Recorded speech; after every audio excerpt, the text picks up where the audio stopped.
எம்ஜிஆர் அவர்கள் அமர்ந்திருக்க எல்லோரும் பின்னால் நிற்பது போன்ற பல போட்டோக்களை பார்த்திருக்கிறோம். ஆனால் இந்த படம் வித்தியாசமானது.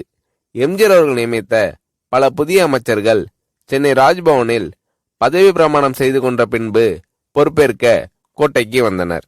அப்போது எம்ஜிஆர் அவர்கள் தானே நேரில் வந்து ஒவ்வொரு புதிய அமைச்சரையும் அமைச்சரது அறைக்கு அழைத்து சென்று மாலை அணிவித்து வாழ்த்திய பின் அமைச்சருக்குரிய நாற்காலியில் உட்கார வைத்தார்.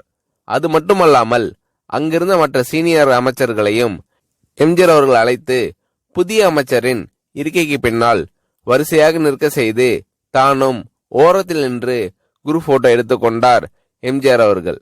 எம்ஜிஆர் அவர்களின் இந்த செயல் குடும்பத்தில் சகோதரனிடம் ஒரு மூத்தண்ணன் காட்டும் பாச உணர்வை பிரதிபலிக்கிறது.